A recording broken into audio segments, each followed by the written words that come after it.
Shalom Bapak Ibu Saudara yang dikasihi Tuhan Yesus Kristus. Selamat pagi, selamat berjumpa dalam renungan pada pagi hari ini. Kembali kita bersyukur karena kebaikan Tuhan kita ada. Semua adalah anugerah Tuhan bagi kita. Dan rencana Tuhan yang baik tidak akan pernah gagal, tapi pasti akan terjadi dalam kehidupan saudara dan saya. Mari sebelum mendengarkan renungan firman Tuhan, kita siapkan hati dan berdoa. Bapa di sorga, Bapa yang baik, Bapa dalam nama Tuhan Yesus Kristus, kami bersyukur untuk berkat kemurahan-Mu, perlindungan-Mu dari malam hingga pagi ini. Kami ada semua karena anugerah Tuhan. Pada saat ini kami mau mendengarkan sabda firman-Mu, urapi kami Tuhan agar kami mengerti dan taat melakukan kehendak-Mu. Dalam nama Tuhan Yesus kami berdoa. Haleluya, amin. Saudara dikasih Tuhan, pembacaan Alkitab kita pada saat ini terdapat dalam Injil Matius 7 ayat 13-14. Tertulis demikian. Masuklah melalui pintu yang sesak itu, karena lebarlah pintu dan luaslah jalan yang menuju kepada kebinasaan, dan banyak orang yang masuk melaluinya. Karena sesaklah pintu dan sempitlah jalan yang menuju kepada kehidupan, dan sedikit orang yang mendapatinya. Saudara dikasih Tuhan, pintu rumah atau gedung umumnya ukurannya cukup lebar. Tapi untuk shelter, bunker atau tempat berlindung, biasanya pintu didesain berukuran sempit. Hal ini umumnya mempunyai tujuan untuk keamanan. Ketika ada bahaya atau bencana tertentu seperti badai atau gempa bumi, orang yang ada di dalam rumah atau gedung yang mempunyai shelter atau bunker akan masuk melalui pintu yang sempit dan berlindung di dalam shelter itu. Dalam ayat ini Tuhan Yesus menyatakan soal pintu yang sesak dan pintu yang lebar sebagai suatu analogi tentang jalan menuju kehidupan yang kekal. Pintu yang sempit atau sesak tidak banyak dipilih orang, sedangkan pintu yang lebar menjadi favorit, padahal pintu lebar itu menuju kebinasaan, sedangkan pintu yang sempit menuju kehidupan. Kita tidak perlu memperdebatkan hal-hal berkaitan soal pintu sempit dan pintu lebar, karena yang terpenting di sini adalah makna yang dimaksudkan oleh Tuhan Yesus. Dari apa yang disampaikan oleh Tuhan Yesus dalam Matius pasal 5 sampai pasal yang ke-7, kita dapat mengerti bahwa Ia menunjuk kepada dirinya dan juga kepada firman-Nya sebagai pintu yang sempit. Dan Tuhan menyatakan bahwa ini merupakan jalan yang sulit. Dengan kata lain, setiap orang yang mengikuti Tuhan Yesus harus memahami bahwa mereka sedang memilih jalan yang sulit dari sudut pandang duniawi. Namun ini akan mengarah pada kehidupan yang kekal. Banyak orang yang memilih pintu yang lebar karena kelihatannya menuju jalan yang mudah. Pintu yang lebar di sini berbicara tentang cara hidup yang kelihatannya memberi banyak keleluasaan dan pilihan, seakan tidak ada kekang dan nampaknya enak untuk dijalani. Dan itulah yang dipilih kebanyakan orang. Namun sayangnya mempunyai implikasi kekal yang menyedihkan. Sementara itu, pintu yang kecil di sini berbicara tentang jalan yang membutuhkan lebih banyak ketundukan, ketaatan, dan mengarah kepada pengalaman yang tampaknya lebih sulit. Tapi tujuan akhir dari pintu ini adalah hidup yang kekal. Tertulis di ayat 14, karena sesaklah pintu dan sempitlah jalan yang menuju kepada kehidupan.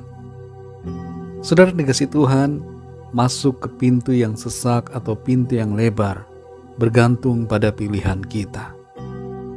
Tuhan Yesus berkata dalam Yohanes 10 ayat 9, Akulah pintu, barang siapa masuk melalui aku, ia akan selamat. Di dunia ini ada banyak pintu-pintu yang ditawarkan, yang kesemuanya adalah pintu lebar, yang membawa pada hukuman yang kekal. Iblis membuat pintu itu kelihatan indah, padahal kenyataannya tidak demikian. Amsal pasal 14 ayat 12 berkata, ada jalan yang disangka orang lurus, tetapi ujungnya menuju maut. Tuhan Yesus adalah pintu dan jalan yang membawa kita kepada kehidupan yang kekal. Dia adalah Tuhan dan Allah yang sanggup menyelamatkan kita. Kalau ada di antara saudara pendengar renungan hari ini yang belum percaya kepada Tuhan Yesus, mari datang kepadanya. Tuhan Yesus menawarkan kepada setiap saudara, marilah kepadaku, percayalah kepadaku, masuklah melalui aku, maka kamu akan selamat dan memperoleh kehidupan yang kekal. Mari buka hati saudara dan percayalah kepadanya. Ikutilah doa saya. Tuhan Yesus, aku percaya Engkau adalah Tuhan dan Juru Selamat. Engkau adalah Allah yang telah menjadi manusia, yang datang karena kasih-Mu untuk menebus dan menyelamatkan saya dari jerat dosa dan hukuman yang kekal. Saat ini aku menyatakan imanku kepadamu. Aku percaya kepadamu Tuhan Yesus. Masuklah dalam hatiku dan pimpinlah hidupku mulai saat ini dan seterusnya. Amin. Bagi saudara yang baru saja percaya kepada Tuhan Yesus, teruslah belajar firman Tuhan, bacalah Alkitab, berilah diri saudara dibaptis, dan teruslah setia kepada Tuhan Yesus Kristus sampai pada akhirnya. Bagi saudara semua pendengar renungan hari ini, mari sama-sama kita berdoa.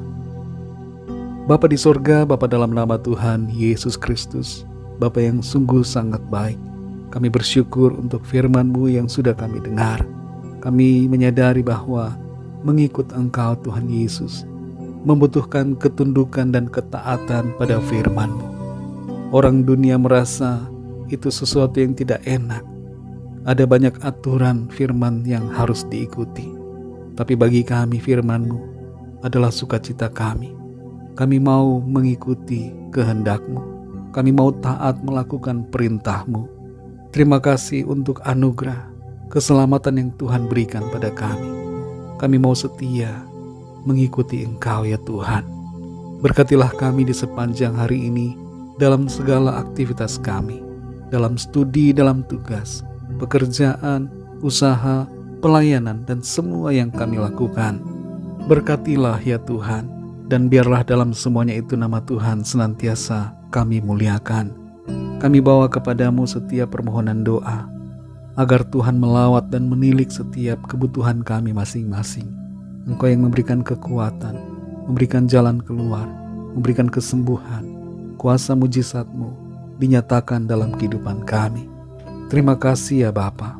Kami percayakan segala sesuatunya ke dalam tangan kasih-Mu, karena Engkau ya Tuhan yang menolong dan membimbing kami. Terima kasih Tuhan, dalam nama-Mu yang kudus, nama Tuhan Yesus Kristus, kami sudah berdoa dan mengucap syukur. Haleluya. Mari sama-sama kita berdoa doa Bapa kami. Bapa kami yang di sorga, dikuduskanlah nama-Mu, datanglah kerajaan-Mu, jadilah kehendak-Mu di bumi seperti di sorga. Berikanlah kami pada hari ini makanan kami yang secukupnya, dan ampunilah kami akan kesalahan kami, seperti kami juga mengampuni orang yang bersalah kepada kami. Dan janganlah membawa kami ke dalam pencobaan, tetapi lepaskanlah kami daripada yang jahat, karena Engkaulah yang mempunyai kerajaan dan kuasa dan kemuliaan sampai selama-lamanya. Amin. Terimalah berkat Tuhan.